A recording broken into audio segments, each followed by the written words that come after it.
Ah, energy. All living things require energy. Plants use the sun's energy to grow and reproduce. By eating plants, animals obtain their energy needs. And as we all know, it takes a lot of energy for animals to grow and reproduce. Now humans have taken the use of energy a step further than most animals. We use energy for a variety of things: fuel for transportation, electricity for our homes and businesses, and manufacturing for the variety of products we use on a day-to-day basis. Most of this energy that we use comes from fossil fuels, such as oil, coal, and natural gas. Fossil fuels are essentially energy derived from plants and animals that died millions of years ago. Currently, fossil fuels account for about 90% of the world energy consumption. Our economies and even our social life have become quite dependent on fossil fuels. What happens if we run out?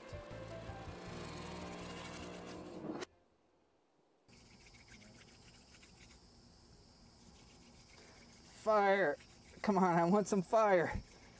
Ah, jeez. Well, okay, we may not go back to the Stone Age, but can you imagine living without gasoline or electricity? Hello, my name is Mark Hostetler, and today on Living Green, we are going to talk about alternative energy. First, we will look at our energy consumption and supply. Next, we will discuss renewable energy. We will specifically look at some unique applications of solar power, hydrogen fuel cells, and biodiesel as a way to decrease our demand on fossil fuels. Finally, we will report on ways companies can become more energy efficient. Well, obviously I'm not adept at this, but hey, practice makes perfect. Man, do I see smoke? Oh, come on. In the United States, roughly 86% of all energy consumed is from coal, oil, and natural gas.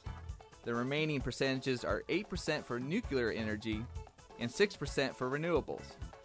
Of the energy consumed, 38% is for residential and commercial use. In other words, where we live and non-manufacturing entities. 34% is for industrial use, in other words, making things, and 28% is for transportation. Why are we dependent on fossil fuels?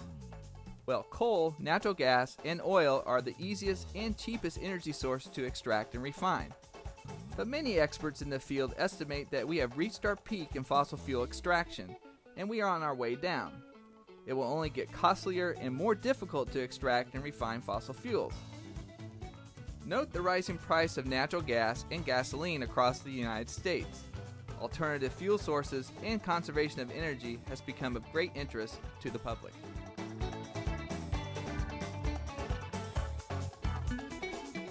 Many renewable energies exist. Technologies are out there to harness energy from the sun, wind, water, and even plant and waste material. Renewable resources can replenish themselves in a short period of time. For example, the bundles of hay behind me can be converted to usable energy. Once you harvest these plants, you can just grow them again.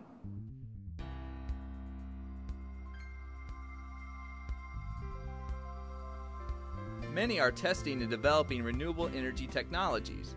Capturing and using the power of the sun is one way to reduce our dependence on fossil fuels. To learn more about solar power, we visited Nature Coast Technical High School, which has installed some solar panels. We have four main cluster areas here. Our health and human services, which goes from our cosmetology to medical and law studies. We have our IT and engineering. We have our culinary and performing arts, and last but not least is our auto and construction. Developed around those, all of them work hand in hand together to not only develop the technology areas, but individually utilize it in their own practices. In partnership with Progress Energy, the school installed a row of panel cells on their roof. Solar panels that generate electricity are called photovoltaics, or PV. At this school, the electricity generated from these panels help power classrooms such as the auto shop. To learn more about the PV system, we talked with John Masiello of Progress Energy. This is a good example of Progress Energy's pursuit of operational excellence. In this particular project, what we did is working with the Florida Solar Energy Center and the Department of Environmental Protection, identified that one of the ways to bring this alternative energy into the foreground is to get us involved in education, get our students to understand what this potential is and the capability of the systems that are out there today. One example is photovoltaic system. This particular example is one of 6 that we have throughout our service territory, where we installed photovoltaic systems in schools and provided with the Florida Solar Energy Center curriculum, where students can go online and actually look at the production of the system, look at its efficiency, take, for example, the cost of the system versus its daily output. How much is that unit of energy that's outputted in the form of a kilowatt hour worth? How long it would take to pay back? How efficient are we producing sun energy into electric energy? This system generates about 20 kilowatt hours per day, with the estimated savings of $2 per day for the school. So what is a kilowatt hour? This is a unit of energy equivalent to 1,000 watts of power used for 1 hour. For example, if you have 10 100-watt light bulbs left on for 1 hour, this uses 1 kilowatt hour of energy. What you see here is polycrystal silicon. Each panel is about 165 watts of energy. If you count them, there are a total of 24 of these panels. Multiply that out, you'll find that there's a total of 4 kW, with 1,000 watts per kW. So this system, excellent solar day today, is converting that sunlight energy into electric energy for us. This system outputs its energy in DC current. It goes to an inverter. The inverter then converts it to 120 volt AC that we use in our buildings and homes, etc. And that is then connected to the panel within the school itself, the electric panel of the school. So then it's used throughout the school. Partnerships between schools and utility companies help get the word out about solar power. Having a PV system on the rooftop, students have an opportunity to learn more about solar power technology. Many issues surround the viability of PV systems in today's marketplace. To learn more about PV technology and even see the output of PV systems installed in schools, please visit the EnergyWiz website.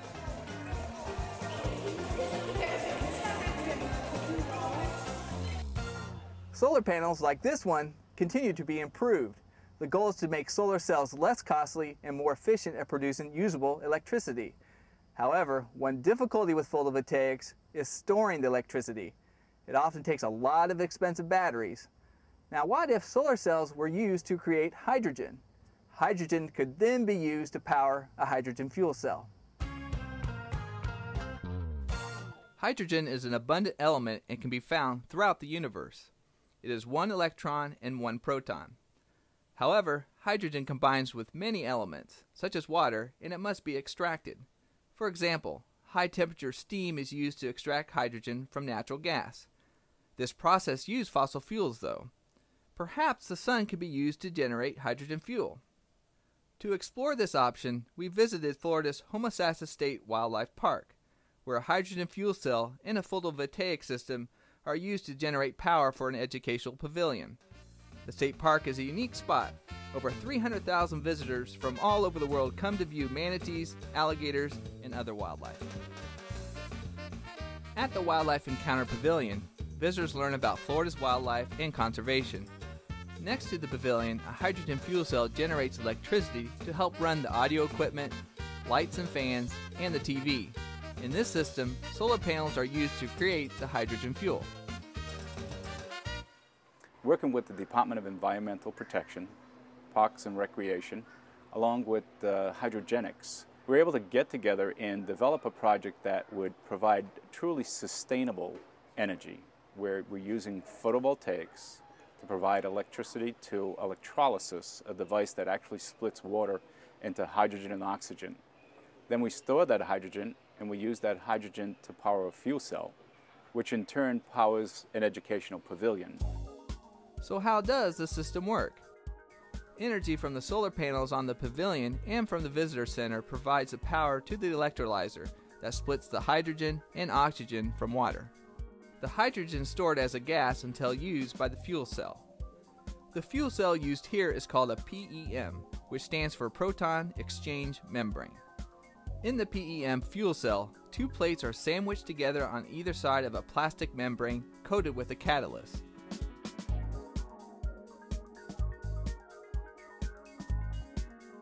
Hydrogen from the tank and oxygen from air are fed along channels in the plates.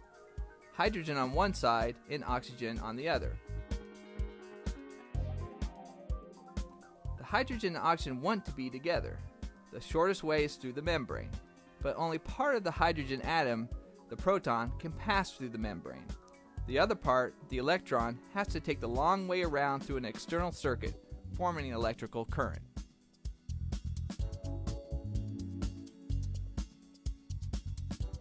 The oxygen side attracts the protons and electrons that have traveled through the external circuit, producing water and heat.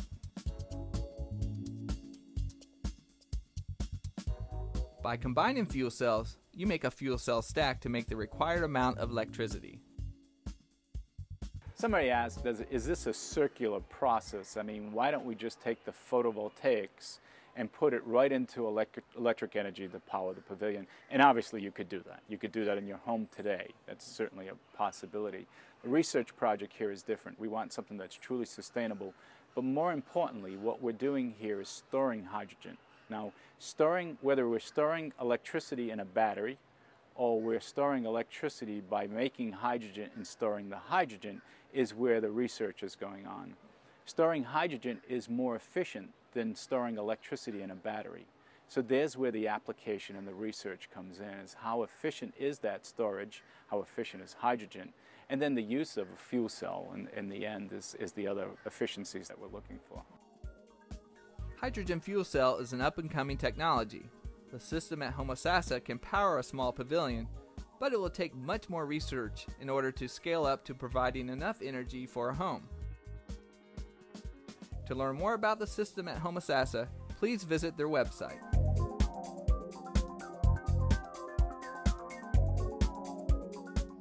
Here's a concept. See all the trees behind me? We could convert these to energy. We could even take our waste, like this pile of wood chips, and convert it to usable energy. Essentially, any plant-derived material called biomass could be converted to energy. Two methods are under investigation: biochemical and thermochemical conversion of biomass. Both methods can produce fuel and gas used to generate power. The biochemical method uses bacteria and fungi. These microbes produce enzymes to break down the cellulose in plant material to basic sugars. These sugars are then used to make fuel or usable gas. The thermochemical method burns the biomass at such a high temperature that it converts the material into usable gas or liquid fuel. To learn more about these methods, visit the Department of Energy's website. So why are we not using alternative energy now? Why don't we take waste, such as this paper, and create energy? Why do we not see more solar, hydrogen, biomass, and other alternative technologies being used in the marketplace? Why not renewable energy now? First, fossil fuels are cheaper than renewable energies, and it's tough for alternative strategies to break into the marketplace. However, as energy costs go up, this will change the balance of things. Second, scaling up from small to large presents many challenges. Third, the public does not accept or understand the alternatives that are available. Fourth, all renewable energy strategies have some fossil fuel input. Once you subtract the fossil fuel inputs, the net energy gain can sometimes be quite small. Research is needed to improve the scalability and efficiency of renewable strategies. However, experts predict with a concerted effort, perhaps 30% or more of our energy could be supplied by renewable energy within a decade.